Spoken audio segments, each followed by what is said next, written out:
नमस्कार, मी मधुरा हितगुज या आमच्या खास कार्यक्रमात आपलं स्वागत। या कार्यक्रमात आपण विविध विकारांवर चर्चा करून उपचार पद्धतींविषयी तज्ञांकडून अधिक माहिती जाणून घेत असतो आणि आज आपण ब्रेन स्ट्रोक निदान आणि आधुनिक उपचार पद्धती या विषयावर चर्चा करणार आहोत आणि याविषयी आपल्याला मार्गदर्शन करण्यासाठी आमच्या स्टुडिओमध्ये आलेले आहेत या विषयातील तज्ञ डॉक्टर सचिन गिरी। विषयाला सुरुवात करण्यापूर्वी मी डॉक्टर सचिन गिरी यांचं आमच्या स्टुडिओमध्ये स्वागत करते। नमस्कार डॉक्टर। नमस्कार।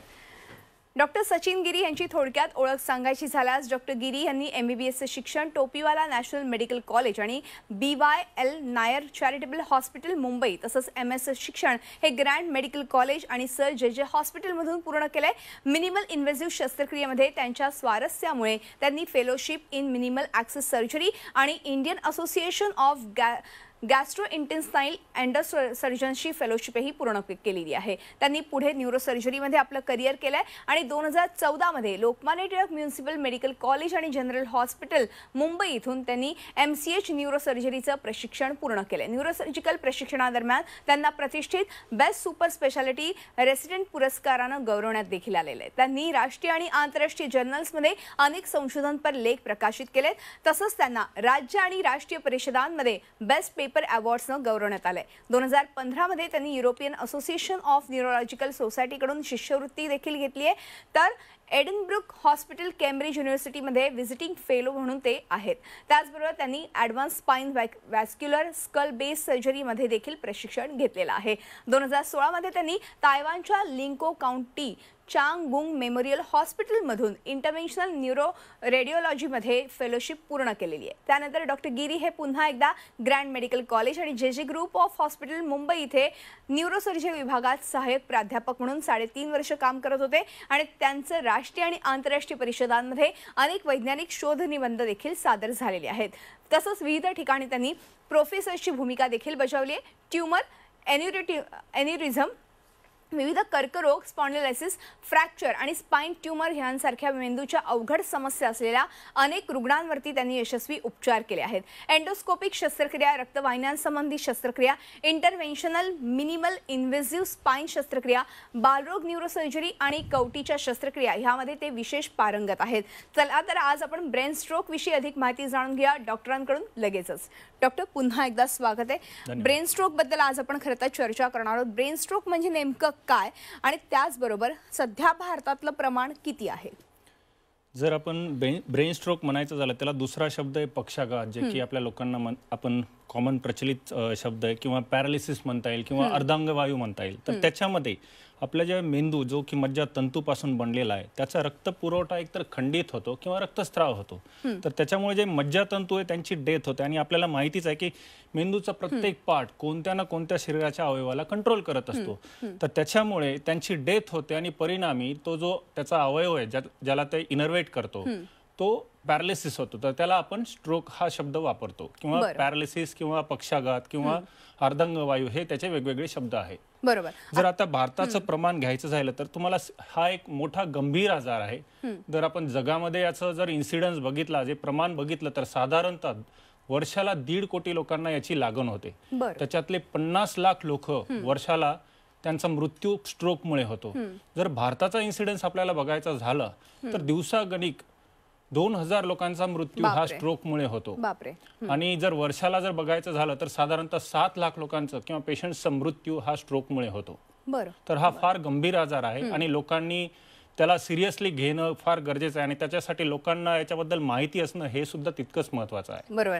अर्थातच ही माहिती आज आपण खरं तर तुमच्या माध्यमातून जाणून घेणार आहोत, त्याचबरोबर आपल्या प्रेक्षकांना देणार आहोत। मात्र ब्रेन स्ट्रोकचे प्रकार काही आहेत का आणि हे नेमके कोणते प्रकार आहेत? हो, जर आपण तसं त्यांना ब्रेन स्ट्रोकला क्लासिफाय करायचं झालं तर त्याला 2 प्रकारांमध्ये आपल्याला डिवाइड करता येतं। एक आहे इस्चेमिक स्ट्रोक, जे की साधारणतः 80% रुग्णांमध्ये दिसतो, आणि दुसरा आहे हिमरेजिक स्ट्रोक, जो की 20% रुग्णांमध्ये दिसतो।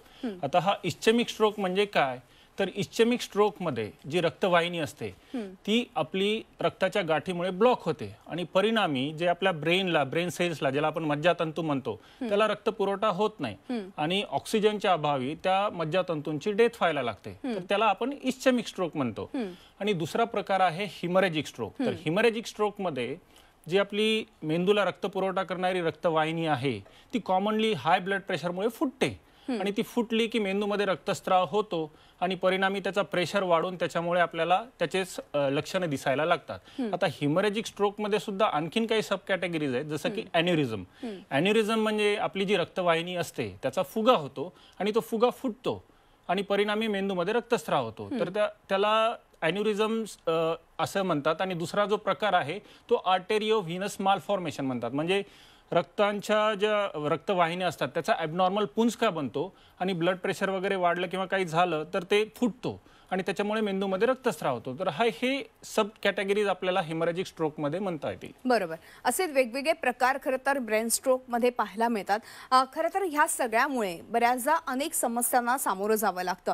जेव्हा ब्रेन स्ट्रोक येतो तेव्हा जर आपल्या उजव्या बाजू किंवा डावी बाजू ही लुळी पांगळी होते, तर ह्या सगळ्याबद्दल काय सांगाल? कशा प्रकारच्या समस्या खास करून उद्भवतात या सगळ्याच्यामुळे? आता थोड्या वेळापूर्वीच मी सांगितले की मेंदूचा प्रत्येक पार्ट हा शरीराच्या कोणत्या ना कोणत्या अवयवाला कंट्रोल करतो. बरोबर. तर त्या भागाचा रक्तपुरवठा जर खंडित झाला तर त्याच्याशी निगडित असलेले अवयव, आता समजा डाव्या बाजूचा मेंदू आहे तो उजव्या बाजूच्या अवयवांना कंट्रोल करतो आणि वाईस वर्सा.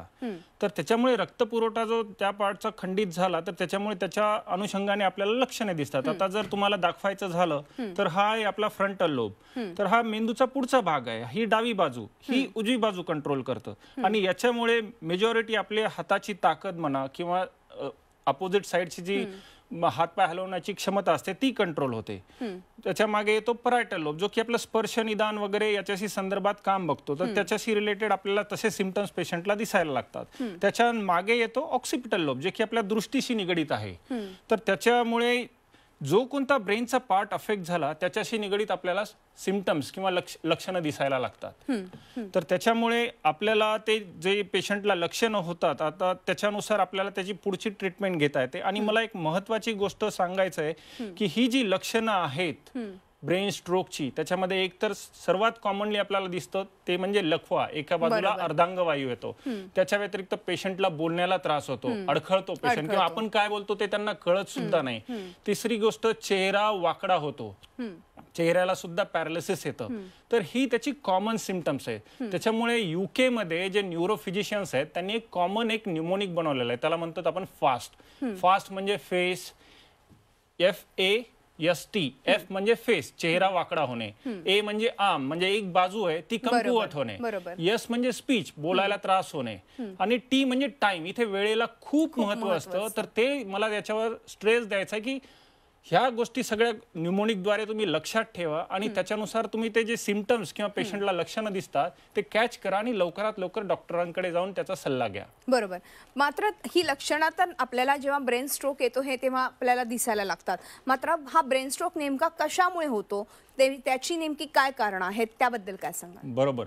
तर आपण याला सगळे रिस्क फॅक्टर किंवा जे की आपल्याला घटक महत्वाचे आहेत त्याला 2 कॅटेगरीमध्ये डिवाइड करता येतील. जे रिस्क फॅक्टर आहेत काही मॉडिफायबल आहे म्हणजे जे की परिवर्तन करता येऊ शकतं आणि दुसरे आहेत नॉन मॉडिफायबल रिस्क फॅक्टर. तर आता नॉन मॉडिफायबल रिस्क फॅक्टर्स म्हणजे याच्यामध्ये येतं आपलं वय.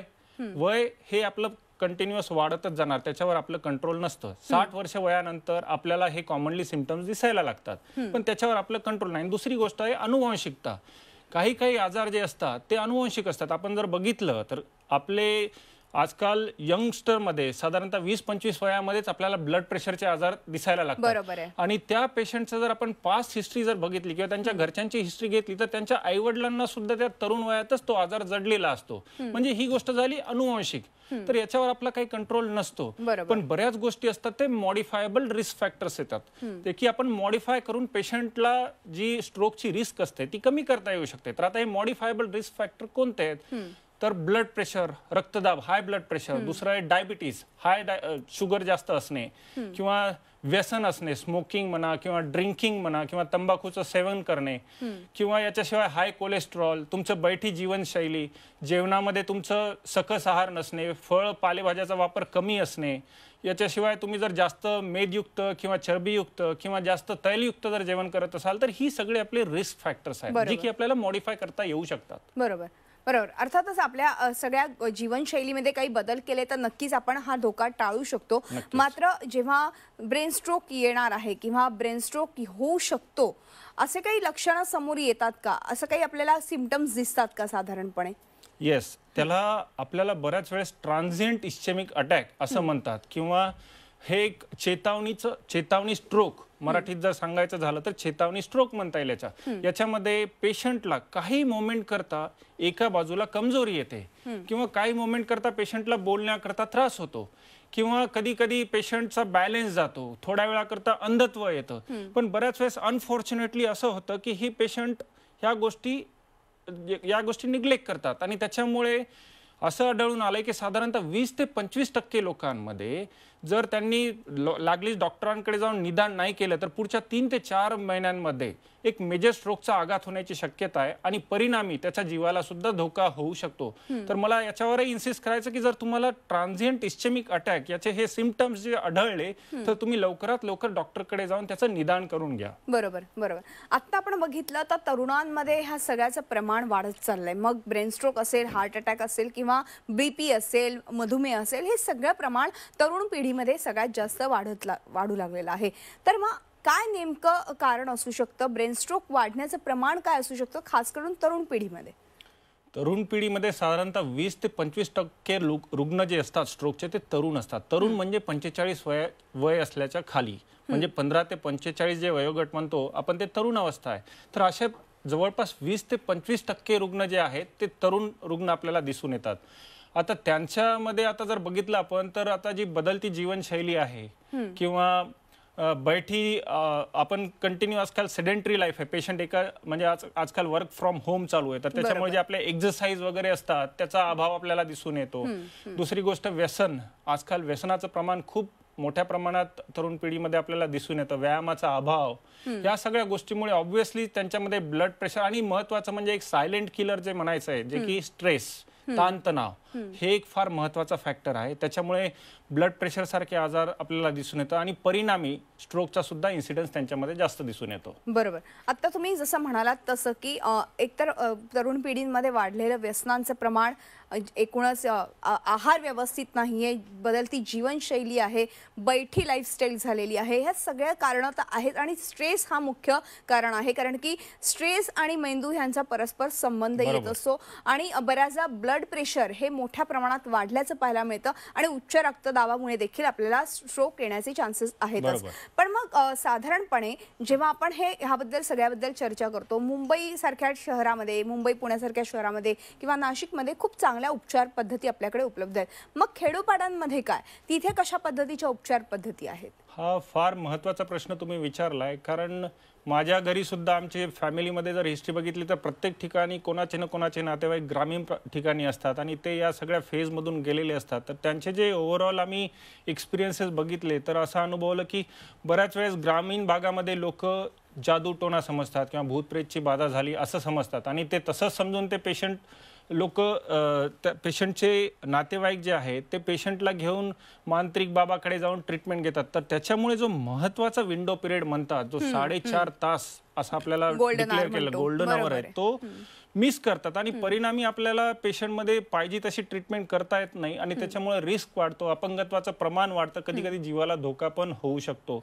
तर आता लकीली तसं पाहिलं तर मागच्या 15 ते 20 वर्षापूर्वी जशी आपली स्थिती होती वैद्यकीय क्षेत्रात, आता तशी राहिलेली नाहीये. गव्हर्नमेंटनी सुद्धा आता बऱ्याचशा तज्ञ लोकांच्या सीट्स वाढवलेल्या आहेत, तर बाहेर पडणाऱ्या डॉक्टरांचं प्रमाण पण आता वाढलेलं आहे. त्याच्यामुळे तालुका प्लेसला सुद्धा अद्ययावत व्यवस्था असलेले हॉस्पिटल, ज्याला आपण की स्ट्रोक रेडी सेंटर म्हणतो, ते एस्टॅब्लिश झालेले, तिथे सुद्धा न्यूरोलॉजिस्ट आणि न्यूरोसर्जन अवेलेबल आहेत.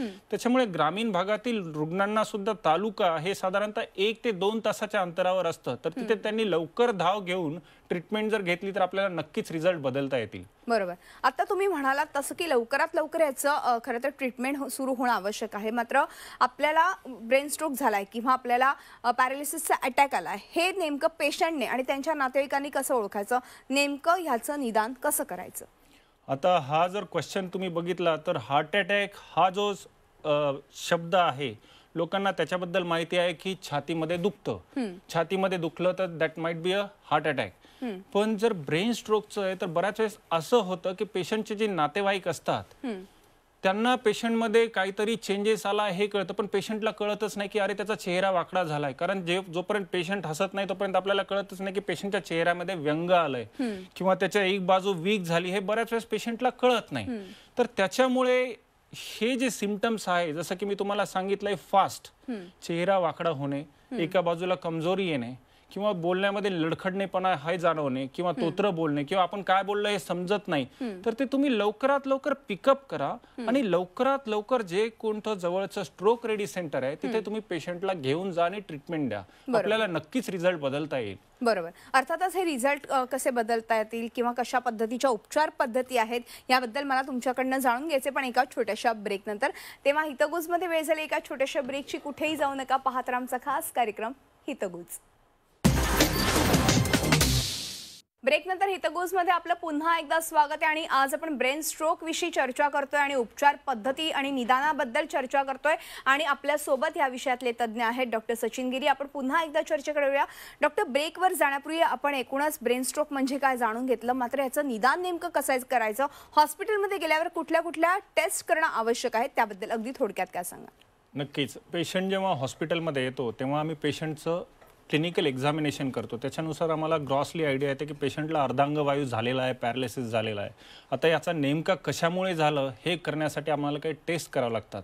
जसं की आपण याच्यामध्ये ब्रेनचं सिटी स्कॅन करतो, ब्रेनचं MRI करतो, गरज पडल्यास एन्जिओग्राफी पण करतो आणि त्याच्यानुसार आपल्याला कळतं की नेमकं हे इस्चेमिक स्ट्रोक आहे की हिमरेजिक स्ट्रोक आहे आणि त्याच्यानुसार आपण ठरवतो. कधी कधी पेशंटला हृदयामधून काही रक्ताच्या गाठी निखळून त्या ब्रेनमध्येच सटकतात आणि त्याच्यामुळे स्ट्रोक होतं. तर त्याच्यासाठी 2D इकोसारखे काही तपास असतात, ते आपण करून त्याचं निदान करतो. आणि समजा पेशंटला जर रक्तवाहिनीचा फुगा येऊन तो फुटला असेल तर त्याचं निदान करण्यासाठी काही स्पेशल एन्जिओग्राफीज असतात, इन्क्लुडिंग डिजिटल सबस्ट्रॅक्शन एन्जिओग्राफी, ते करून आपण त्याचं निदान करतो. अगदी.